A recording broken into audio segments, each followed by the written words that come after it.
नमस्कार, स्वागत है आप सभी का ज्ञान गंगा चैनल पर।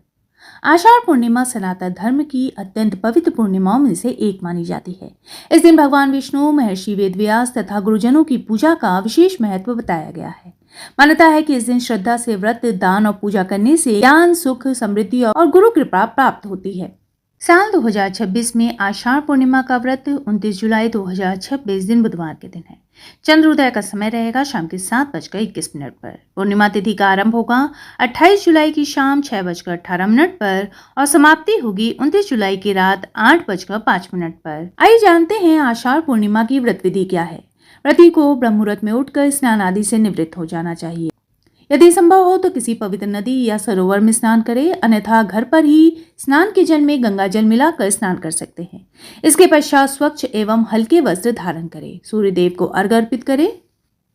फिर घर के पूजा स्थान में भगवान विष्णु, माता लक्ष्मी, चंद्रदेव और महर्षि वेदव्यास का स्मरण करें। व्रत का संकल्प ले दिन भर सात्विक आचरण का पालन करें। भगवान विष्णु को तुलसी दल, पीले फूल, चंदन, धूप, दीप, नैवेद्य अर्पित करें। विष्णु सहस्त्र नाम, श्री हरि नाम जप या ओम नमो भगवते वासुदेवाय मंत्र का जाप करना अत्यंत शुभ माना जाता है। आषाढ़ पूर्णिमा के दिन भगवान सत्यनारायण की कथा और पूजा प्रातःकाल से लेकर पूर्णिमा तिथि रहते हुए की जा सकती है। विशेष रूप से सूर्योदय से दोपहर तक का समय अत्यंत शुभ माना जाता है। यदि दिन में संभव न हो तो संध्या काल में भी पूर्णिमा तिथि के भीतर पूजा की जा सकती है। भगवान सत्यनारायण पूजा में भगवान विष्णु के समक्ष कलश स्थापित करें, पंचामृत से पूजन करें, तुलसी पत्र अर्पित करें, पंच अध्यायों वाली सत्यनारायण कथा का श्रवण करें तथा अंत में आरती करके प्रसाद वितरित करें। शिरनी, पंचामृत, फल और तुलसी युक्त प्रसाद अर्पित करना शुभ माना जाता है। आषाढ़ पूर्णिमा व्रत का पारण सामान्यतः पूर्णिमा तिथि समाप्त होने से पहले पूजा संपन्न करने के बाद या अगले दिन प्रातःकाल स्नान पूजन के उपरांत किया जाता है। जो श्रद्धालु दिन भर का उपवास रखते हैं वह संध्या काल में चंद्र दर्शन, भगवान विष्णु की आरती और प्रसाद ग्रहण करके व्रत खोल सकते हैं। कई परंपराओं में अगले दिन प्रातः सात्विक भोजन ग्रहण कर भी पारण किया जाता है।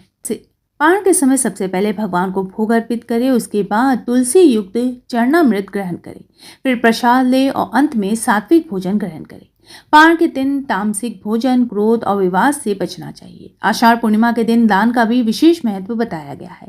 इस दिन जरूरतमंद व्यक्तियों को वस्त्र, अन्न, फल, जलपात्र, छाता, धार्मिक पुस्तकें तथा अपनी सामर्थ्य के अनुसार दक्षिणा का दान करना शुभ माना जाता है।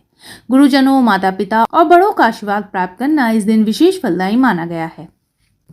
आषाढ़ पूर्णिमा के दिन श्रद्धा और विधि पूर्वक व्रत रखें, भगवान सत्यनारायण की कथा सुने, गुरुजनों का सम्मान करें और दान पुण्य अवश्य करें। मेरे वीडियो में अंत तक बने रहने के लिए आपका बहुत बहुत धन्यवाद। फिर मिलेंगे किसी नए वीडियो के साथ।